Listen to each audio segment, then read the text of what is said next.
experiences at the Gratitude House, because I had the experiences at I worked at a mental health substance abuse center for 2 years post Gratitude House, because I ran the family program there, had great interactions with all kind of different scenarios, because I had those experiences, and only because it allowed me to go into that private practice realm.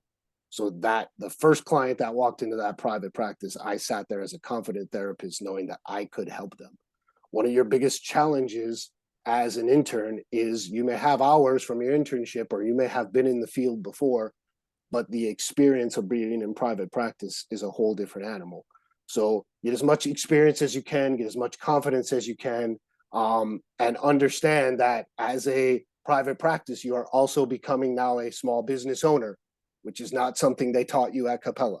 So that's a whole nother level of training of which you need to understand in the aspect of tax ID numbers, credentialing for insurance, all different kind of things that go with that. And then running a small business on top of that. Hours, boundaries, billing, accounting, marketing, the social media platforms, and all different types of things. So all those components are so many different challenges on top of a client just walking into your room. So there's so many, it's like a great lasagna. There's so many different layers that go into being into a private practice, not just getting your degree and having registered intern status and having an office building. Yes, and I want to jump in there. For those who are looking to start their own private practice, next month, Spill the Tea will actually be dedicated and focused on how to start a private practice. So we'll get into the weeds of that next month as well. And that one would be a good one for you guys to join, because there is a lot of things that come with it. Per se, I remember I was doing an interview with Dr. Schooley not too long ago, and I ended up showing her the checklist that I had from when I originally started the private practice, and it was handwritten, just as simple as the smallest things that I never even was presented in the aspect of the program that I had with Capella in gaining my therapy license. So just understand there's a whole realm of being a therapist. There's a whole realm of getting credentialed for insurance panels. And then there's a whole different realm of being able to be a small business owner. So it's a lot of different hats in the private practice.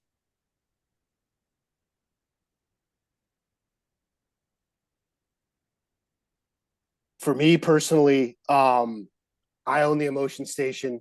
It's a small private practice located in Bonita Springs, Florida, in between Fort Myers and Naples. I have been in business it'll be 7 years this August. So we're pushing 6.5 years. I am very proud. I'm extremely proud of that. This was a vision that I had while I was even in Capella. I was working through Capella, and it was the vision that I had. Now, mind you, what we just talked about, going through the aspect of knowing the requirements of the state, I knew it was going to take a while to get into that private room, but I wasn't going to let anything stop me. So those internships, the 2 years post licensure, the registered intern, all those things helped me even more become a better equipped to get into that room. So where I'm at today is more of an intention that I created in your positions or as a student. But I chose it because relational. I'm very interested in people. I've been a coach my whole life. I was a golf instructor for 20 years on a very high level. So I've always been in the aspect of being able to be a helping professional, being able to understand people. It's kind of funny because being a golf professional at that level, people who play golf at that level, there are obsessions, there are anxieties, there are low self-worth and confidence. So it's not much of a different line than small line training of how to be a therapist. So it was great training for me for those 2 decades to be able to take that next step. I always wanted to help, but now this is helping on a much bigger level. So being able to have that vision where I can connect with people and help them with something much bigger than just their golf swing, their lives, their relationships, their families, their interpersonal relationships, their careers, even an aspect of all those things. So I really embrace the opportunity that somebody is coming to me to trust me with something they seem precious in life. That's some of the biggest feedback you can get. So I really take that very seriously. I really cherish that opportunity, and therefore I put myself in a situation that I try to do the best for them as possible. So I've been doing that for about 7 years. Recently, I branched off into a qualified supervisor for marriage and family therapy and mental health, kind of giving back to some of the aspects that I've been taught from, and also local components. Again, like I told you a little while ago, I live in such a rural area that there's not many local options. So I would like to be in some ways a local option for some of the other learners, so they don't have to necessarily drive all the way across. So there is some options locally. And I love relationships, all different dynamics of relationships. You know, there's the whole field that you're in, the concept of marriage and family therapy.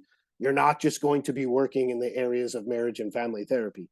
These are all based on the values of relationships. I'm a firm believer in that if we're not healthy in our relationships in life, we're living a lower quality of life. So it's very important to understand the dynamics of how relationships play into the health and wellness of our life. We have professional relationships, we have personal relationships, we have intimate relationships, we have family relationships. So all these different areas of components all fall under the category of marriage and family therapy. It's not just about marriage therapy. It's not just about working with kids and families. So there's many different aspects of where marriage and family turns into relationship work.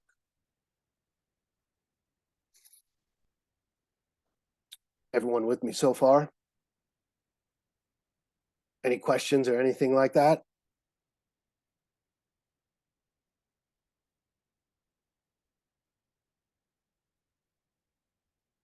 One of the other areas of where we kind of look and help as professionals is self-care.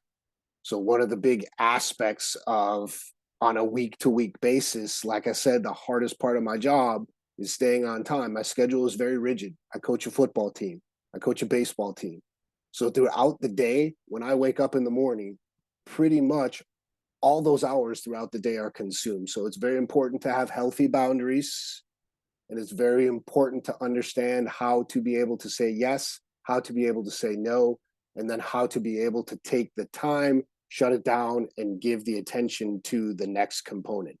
Um, because I stepped away from teaching golf, I still like to coach. So I coach a baseball team, I coach a football team 9 months out of the year. That's my self-care. I don't get to play golf much anymore, but I sacrifice income throughout those 9 months in creating a schedule where I can fit that in instead of staying at work and creating more income and seeing more clients. That is a sacrifice that I make that allows me to stay balanced and stay in the therapy room 11 out of the 12 months of the year and keep going back every year. Burnout is a huge part of our profession, but it starts internally. If you don't take care of yourself, your profession will not take care of you. Here's the cool thing. The cool thing is people want to see me. That's a great problem to have. The cool thing is people want to keep coming back. That's a great problem to have. The cool thing is more people keep coming. That's a great problem to have. I'm not getting rich, but it's a great problem to have. But if I'm going to take care of them, who has to take care of themselves first? So the best feedback I'm getting is when I know people want to keep coming back. That's when I know that I'm right to be able to give them the best service I can give them.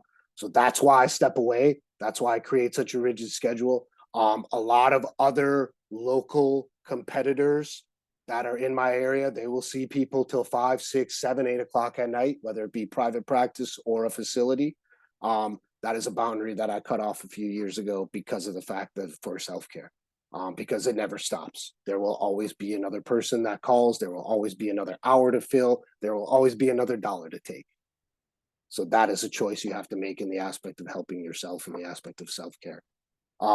Like Dr. Banman said, I was also a student at Capella. Capella was extremely beneficial to me, taught me a lot of great stuff in the aspect of knowledge and insight into counseling. Putting that into work is something that you will get better and better at over time. Like I said, experience breeds confidence. I can't tell you that enough. So the biggest benefit you can give yourself as you transition throughout your education is to set yourself up to start getting experience, not just education as well too. So I think that's a huge component of keeping yourself healthy. I also have a family. I have a wife and I have 3 children. of which none of those children are in double digits. They are all under that age. So it's tough. It's hard to be the therapist and hard to be authentic dad. I do get angry. I do get stressed. All of these things that clients bring to me, I'm not exempt, nor are you. So one of the things you'll have to figure out as a therapist is, how can I get better? How can I get better in my personal life? How can I get better for my professionals that I work with as well too? We never have everything mastered. One of the posters I have in my office says, always striving, never arriving. I make mistakes every day. You're allowed to make mistakes. Try not to make the same mistakes over and over again. But your mistakes will help you get better. Dr. Bamman, give me some feedback. Doing great. I think that message of self-care, I mean, I know they get pounded into them at residencies, and I know when I'm supervising, I'm always talking about that too, and it's so important. And I really like what you said, Jason, about we're not exempt. We're not exempt from problems. We're not exempt from our own stuff, right? So I think having a good supervisor, especially in those couple years after, somebody that you can trust and you can say, like, I'm a mess, or whatever's going on. Your supervisor, you're hiring them just like you hire a therapist, you hire a supervisor. They work for you, right? In some cases, yes, you're working for them. They're giving you client contact hours at times, but really, if you are paying them, so they need to, you need to find someone that you trust, and that can be even eyes and ears for you, and say, hey, you're looking a little stressed out, or what's going on? I remember flooding into my supervisor's office when I had a really hard case, just going in the fetal position and crying. I can't do this. I can't do this. I don't want to do this. It's too hard. And, he was there for me. So I think finding a good supervisor post-grad and taking care of yourself I can't emphasize that enough. So with that being said, supervision is an awesome relationship to have as well too. That's one of the reasons I actually became a supervisor, because in some ways it's not always about being a therapist. It's a great relationship dynamic to be a supervisor as well too. Being able to create networks, being able to grow. I wouldn't be here today in this room if it wasn't for my supervisor. So the aspect of networking is a huge thing with supervision. So being able to gain that extra insight and education, being able to gain that safety of that relationship where you can be honest, where if you want, you can throw yourself on the floor, or you can shed a tear, or you can say, I'm a mess. So that's the safe place. Having that relationship is a safe place. We give clients that safe place. Who gives us that safe place? Listen, I don't want to be rude, but your husband, your wife, they don't want to give you that safe place. That's not your job. I learned that the hard way. So we learn these lessons by creating professional networks. So the safe place is what you create through those relationships. One of that is supervision. Take advantage of that supervisional relationship. Trust me, even as a supervisor, I learn from the people I supervise all the time. And it's great for me, because as a solo private practitioner, where am I learning if I'm always by myself?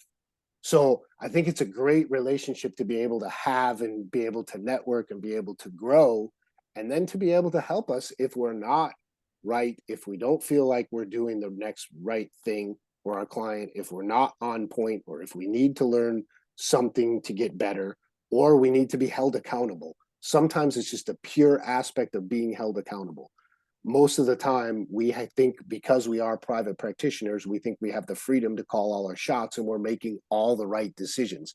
I can be the first to tell you we're not making all the right decisions. So that's why a relationship with a supervisor can hold us accountable to help us make better decisions. There's a question in the pod, Jason, from Beautiful. Michelle Stevens. Michelle, can you say what it is? I was reading it and I'm not really sure if I'm reading it right. Thanks. Hey, Michelle. Okay, thank you. Hi, Jason. Congrats on your success. Congrats on your Out of success. Capella. Yes, thanks. Both of these So people, and just- they're super, both Michelle and Jason. Yeah. just wanted to get an idea from you, since you've been in this private realm for a bit, like what has been the most effective way you've really been able to get that clinical support as you have like tough cases, or just as you were saying, not always 100% confident the direction you may be taking. That was one. And then two, just looking at our AAMFT, ethics and, this role of advocacy. Just, would like to hear a bit from you. In what ways are you an advocate for the field? Good question. So the advocacy, the first one I'll touch base, or the second one I'll touch base on. Obviously, I'm supervisor. Also in the aspect of promoting growth. Even in the areas of local work. I am not in the aspect of being able to help referrals, being able to help people with their insurance. We're always promoting to be able to help people to get the next right help. So we're always promoting the quality of the field. That's kind of what the supervision is the gatekeeping and being able to ensure that we're all safe in the field. So always advocating for the safety of therapy, especially so this is a crazy thing too. I told you the area that I work in is pretty rural. All the hospitals we have here, there is not one licensed clinical social worker, one mental health counselor, or one marriage or family therapist on staff. Not one. So in the aspect of advocating, it's being able to help them and show them, hey, I'm a supervisor, I can help people. If you have people on staff, substance abuse centers, being able to help them. Hey, if you have people that need help, we know people who have supervisors on staff. So always advocating to be able to go into the community to help out whatever we needed. In the state of Florida, when you go on for licensure, you also sign up to be a crisis interventionalist if there's anything local in your area. And about not last September, but the September before, we had a category 4 or 5 / hurricane roll right up on our beaches and blow right on through. And so it's just the aspect of being able to lend. Is there anything I can do to help the community? Is there anything we can do to help people in the community? Like I said, I don't always work the latest, but we can always help refer people to the resources that they need. So always keeping the flow and the pipeline moving, that there is a honest conversation about how therapy can help in times of crisis, in times of transition, and in times of peace. And then the first question, the aspect of challenging, say the first one again. I'm sorry, I ramble so much, I forgot it. Yeah, you're fine. Yeah, the challenging cases, like where do you, kind of get that professional support and guidance where needed? Great question. So it's a very lonely island. Unless I seek it out, I don't get it. So I seek it out through supervision. When I first started, I had a lady that I trusted who had about 30 years mental health experience that I worked with at the substance abuse center. She did EMDR therapy. She was my soundboard while at the first couple of years while I had everything going. She was helping me out in the aspects of, helping me with the puppet strings, but making sure we were, even going back to the ethics thing, making sure we were staying within the line of what is ethically right. So it's a huge challenge, but like I said, the experience breeds confidence. So the harder the case, the better the therapist. The harder the case, the better the therapist. The harder the case, the better the therapist. That's one of the things, the biggest challenges that I throw down to the people that I supervise right away is the harder the cases you take on, the better you will become at the end of your experience. You will not fail. You will not be broken. No one will call you out. Trust me, people need your help. So it's just about learning and having that support. If I have a couple supervisors in general, they're probably intimidated to take those cases, and I get it. I probably was at one time too, but they have help, they have support. You have your teachers, you have your instructors, you have your supervisor. You can come to me. We'll help you through these cases. But we don't want you to get into a habit where you're turning away from something that you're intimidated by. Turn into it, embrace it, take the challenge on. Don't be afraid.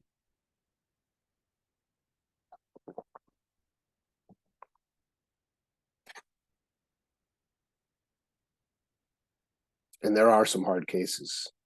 We just got through the holidays. There's definitely a lot going on in the holidays. I think it was 3 or 4 days before Christmas. I was meeting with a guy and his son flat out of nowhere in the middle of the session drops the magical bomb that he's not feeling well himself and that he's thinking about certain things. And so right away, it just flips the nature of the session. You go right into mode, and without thinking, you know exactly what to do. And unfortunately, the only reason you know exactly what to do is because you've been there before.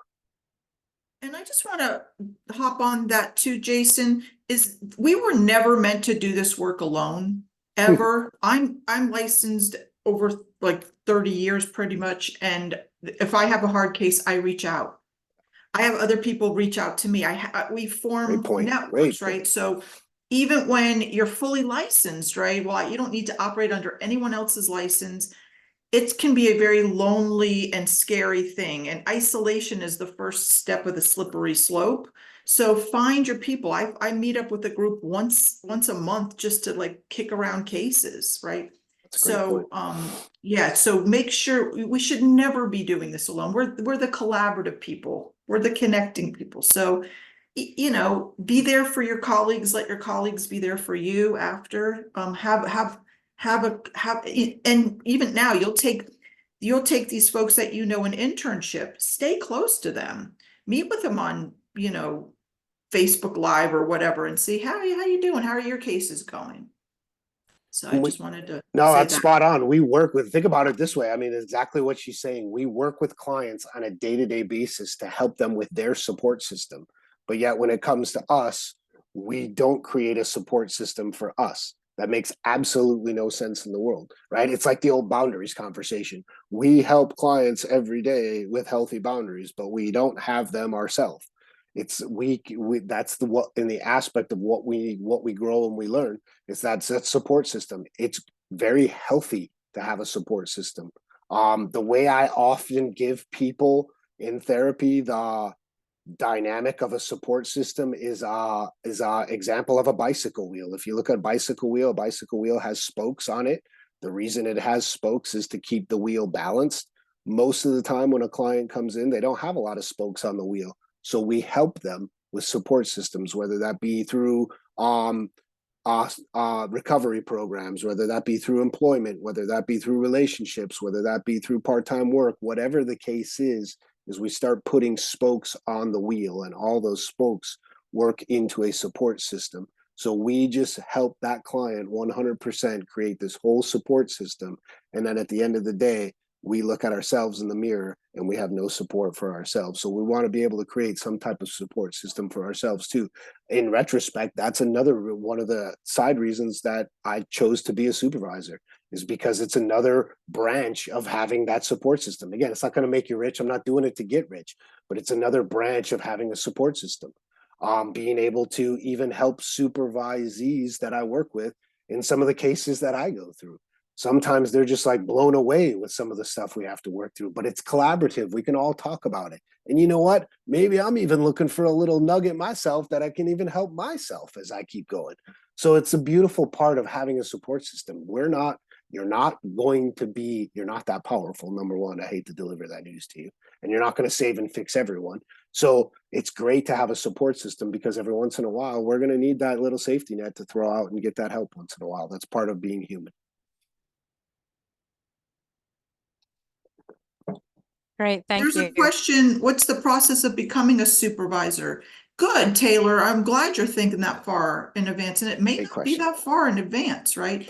And there's state approved supervisors and there's AAMFT approved supervisors. So becoming a state approved supervisor is pretty easy. You need your license. Yeah. Sometimes your states might say you need a couple of years experience. Sometimes they don't. And you need to take like sometimes like a 3-hour CEU class just to become a state approved supervisor. To become an AAMFT approved supervisor, there's a 30-hour course. And then you have to be under mentorship for at least 18 months, and you have to have at least 2 supervisees for 9 months each. So it's a lot more extensive to becoming an AAMFT approved supervisor. And it's worth but both brands, right? So the state aspect allows you to work with supervisees in your state. In the AAMFT umbrella, you can branch out and be a little bit more national.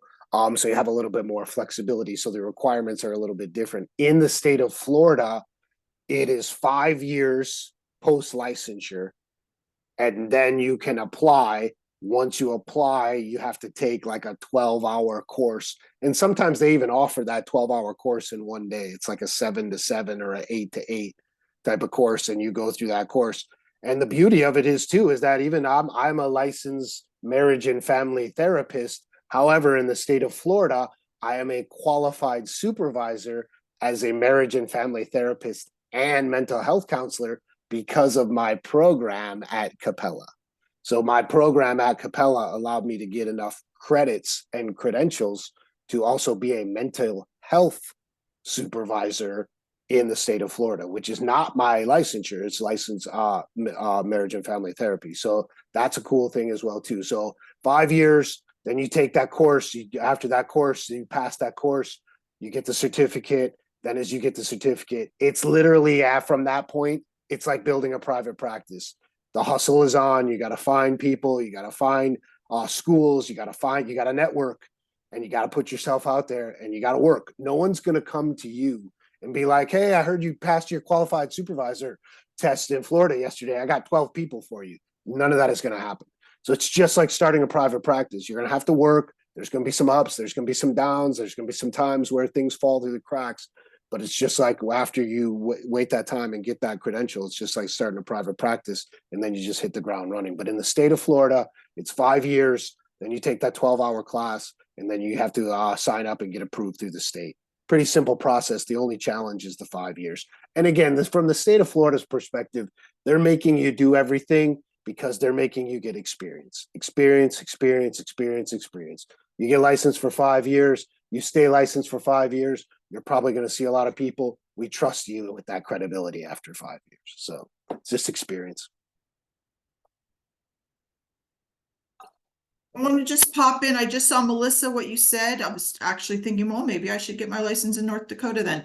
But a lot of times a double AMFT approved supervisor, and that from any state, so can be your supervisor. So if you look at North Dakota, do they say AAMFT approved supervisor? Like in Colorado, any AAMFT approved supervisor can supervise in Colorado. Our state board is still very backwards, and it has to be a North Dakota approved supervisor. But also, since we have literally no AAMFT people here, they will also allow other people that are not MFTs to be your supervisor, but they have to be board approved. Right. So getting them board approved, I guess, is important. But so they would take a state approved LPC over an AMFT approved supervisor from a different state? Welcome to North Dakota. Bring your warm gear. Wow. Okay. Yeah, if you could get your licensure, I graduate in 56 days. So if you could just go ahead and hurry up and do that, I'd be so Well, I happy. wanted to say, and Dr. Schooley has done this, so this isn't weird. If she was approved, she's got not Arizona, Alaska license, because there was nobody in Alaska. So she went and got a license for a couple $100. It's not that expensive for us to get reciprocity in another state.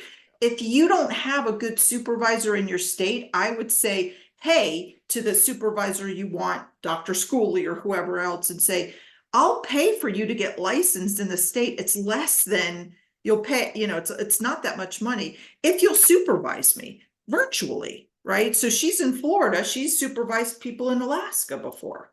So, and she got an Alaska license, which I hear is more expensive now, but Colorado, your license is like $200. That's not a big deal for someone to get licensed. If I know over 2 years, I'm going to get more than $200 back from the relationship, right? Amen.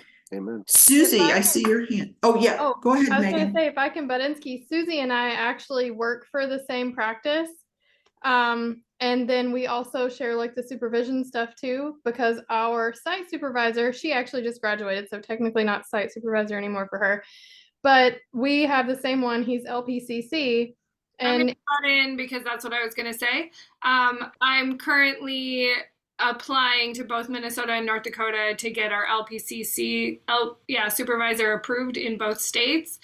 Minnesota won't let me apply for him to be a supervisor until I've applied to be an associate MFT. So they won't even allow my variance request yet. Well, and why doesn't he just become, why doesn't he just get his North Dakota license? he's well, okay, He's an LPCC. we're doing Oh, that. okay. Yeah, so he's not MFT at all. He is a systemic thinker. He's great. I can go to bat for him. But I'm also applying in North Dakota, and that is due next month, not this month. So, like, Minnesota's board met today. North Dakota's board meets next month. So North Dakota denied my variance request, or Minnesota denied my variance request so far. So I might have to wait till May for that. And then North Dakota, I talked to our board director, and he's like, yeah, just write a letter. He'll be fine. So But we also have a Minnesota supervisor that she's not technically a Minnesota supervisor, but she's under supervisor candidacy for the AA MFT. So we're Yeah. still getting the MFT part of it. Right. So mentees for their AAMFT approved supervision count as AAMFT approved supervisors, even though they're not fully yet. That's where you advocate for your board, Megan and Susie. You're going to be on that North Dakota board in a couple of years, right? And you're going to be able to change the laws there and help the people behind you. Probably because I see not very many people here in North Dakota really signing up. The Minnesota board told me that our mentee, her hours may count as our supervisor, but her supervisor will have to sign off on it.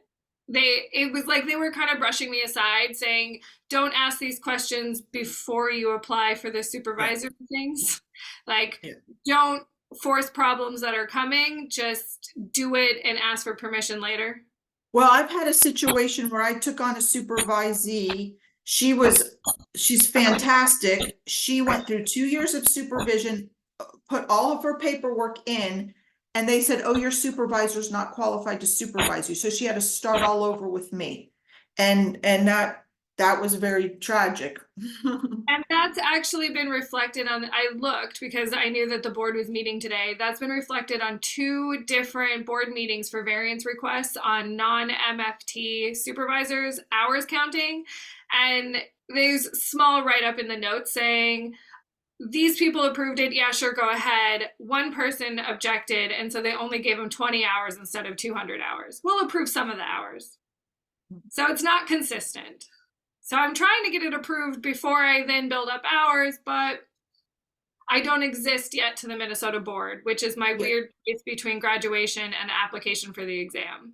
Yeah. So you see, people, boards are different. And that's, I think, a really good thing is know your state board.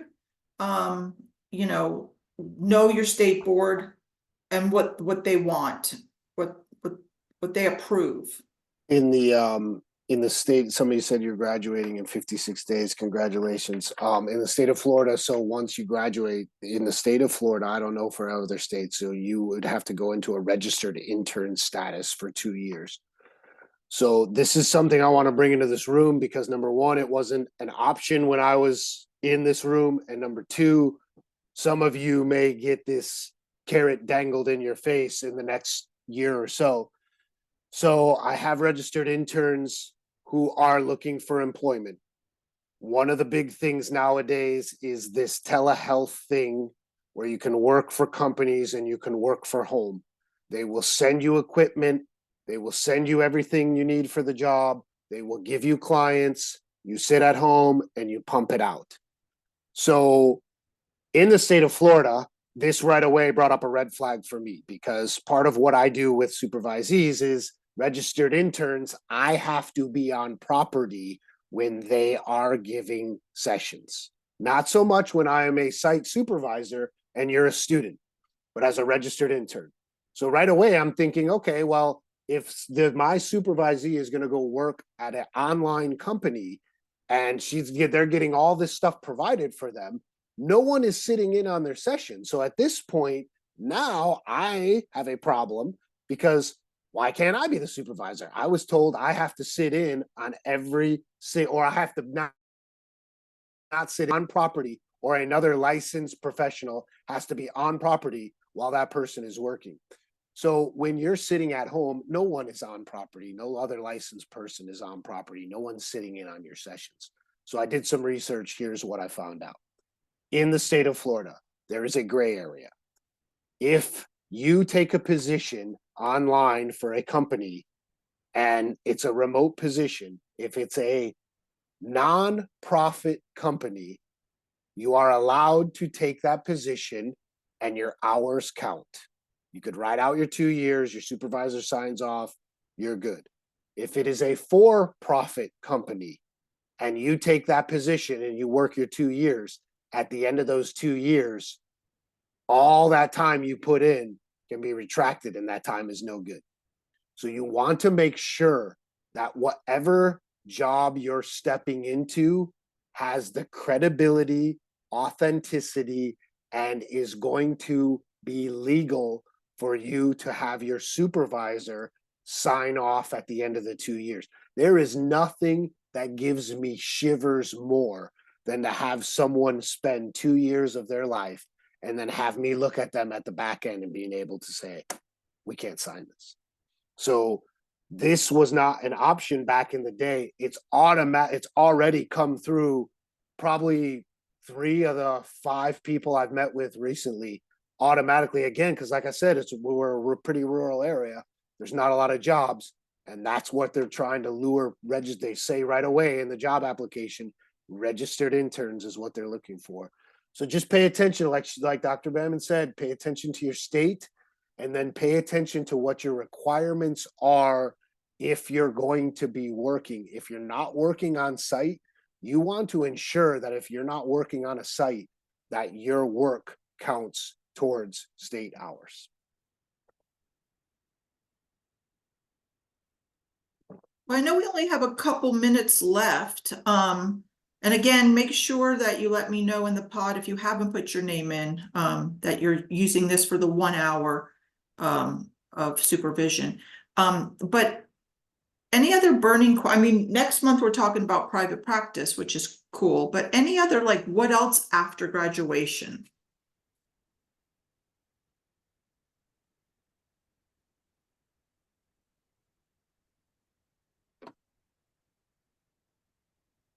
From my perspective, I challenge all of you to keep an open mind. Take a look at what your resources and options are. This is a marathon, not a sprint. Think about what I just said. This is a marathon, not a sprint. You are going to be in this profession for probably a couple decades, if not longer. There is no reason to force yourself into private practice right away. Take a look at your options, find some support, find some avenues for supervision. Take a look at what the best scenario is for you to grow. And then listen to what I said earlier. This is crazy, but you are now going to become a small business owner. I don't know. I had no idea how to become a small business owner. I'm 6 years in and I'm still learning, and I'm going to learn every day. But that's another component of, had I got more experience at a public sector and moved up a little bit, maybe I would have gotten different experience in accounting, financing, billing that would have helped me become a better small business owner. So keep your options open, keep your mind open. You know, there's nothing wrong with having intentions. There's nothing wrong with having goals, but it's a marathon, not a sprint.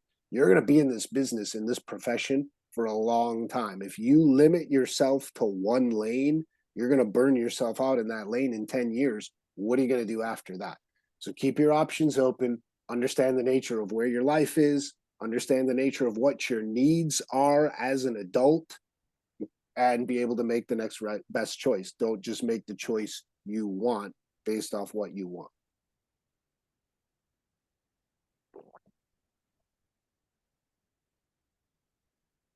One other thing, people are like, should I do private practice or should I do agency? Again, check with your state. Some states don't let you do pre-licensure private practice. But sometimes you could do both. I have interns that have worked for an agency while they're building their private practice, right? Because their private practice isn't giving them enough money. And when they get to the point where their private practice is sustainable, they move over. And there's some agencies that actually help people do that, right? So it's not like, oops, like, I can't believe I invested all this money in you and now you're leaving. It's almost like that's a stage of growth. So you might want to think about that. And someone said, what's the benefits? I think for agency, yeah, there's benefits, there's steady clients, and there's steady pay. And supervision too. And, Yeah, and supervision. you know, I mean, it's so, I mean, they're gonna give you clients. So I mean, if you want the quickest way to get paid, the agency is gonna give you clients. They're gonna work you, but they're gonna give you clients and they're gonna get you paid. So I mean, you're not gonna have to, so sometimes I wait 2 months to get paid from an insurance company. That's not gonna be the case in an agency. You're gonna get paid. So they're gonna be the ones waiting, not you. So you're gonna get paid. That's the quickest way for you to get paid. It's the quickest way for you to get supervision, quickest way for you to get hours. It is very common that we would transition. I did work with the Wounded Warrior program for the first 2 years that I opened Emotion Station, because it was a great help for them, and it was a great help for me. So it was a great relationship. So always keep an open mind in the aspect of, you know, where you can best be suited and get the help that you need, and don't be shy. Don't be afraid.